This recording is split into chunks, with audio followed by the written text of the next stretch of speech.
Hello students, we are discussing question of the day 11।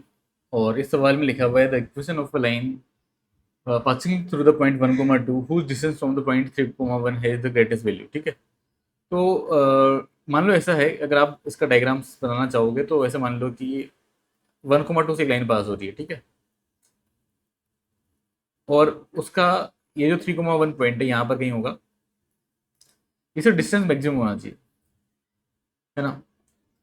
तो किसी भी एक पॉइंट से, फिक्स पॉइंट से पास होने वाली लाइन का किसी एक फिक्स पॉइंट से डिस्टेंस अगर मैक्सिमम करना है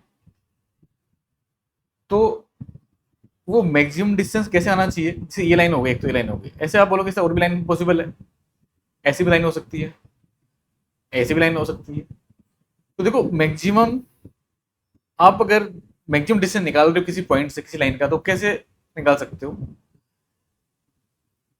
अब डिस्टेंस क्या होता है ना, परपेंडिकुलर डिस्टेंस की बात होती है हमेशा। तो अगर आप इस लाइन पर परपेंडिकुलर डालोगे इस 3, 1 पॉइंट से, तो ऐसे आ जाएगा।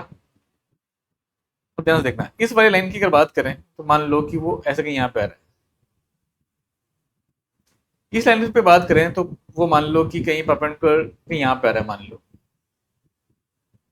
तो डिस्टेंस देखो, इससे ज्यादा ये वाला डिस्टेंस है, इससे ज्यादा ये वाला डिस्टेंस आ रहा है, तो उससे ज्यादा डिस्टेंस कौन सा वाला होगा। ऐसी लाइन जो, जब आप इसको मिलाओ 3, 1 और 1, 2 को, और इस मिलाने वाली लाइन के जो लाइन ज्वाइनिंग है बोथ पॉइंट से, उसकी परपेंडिकुलर होनी चाहिए।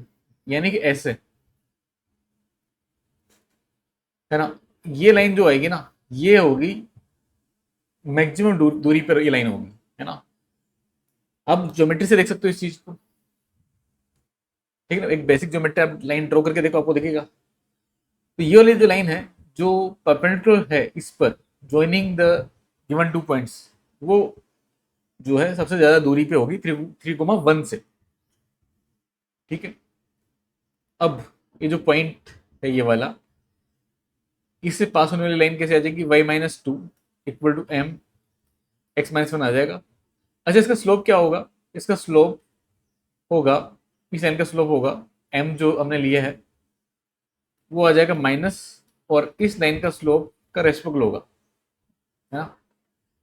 3, 1 और 1, 2 वाले लाइन का। तो 3, 1 और 1, 2 को अगर आप देखोगे तो उल्टा करना पड़ेगा इसका। तो मैंने यहाँ पर 2-1 कर दिया और यहाँ पर 1-3 कर दिया। तो ये आ जाएगा -2 और ये 1, यानी कि 2 आ जाएगा। ये m का वैल्यू 2 आ जाएगा, तो ये आ जाएगा y-2 इक्वल टू m का वैल्यू आएगा 2 x-1। ये आ जाएगा y इक्वल टू आ जाएगा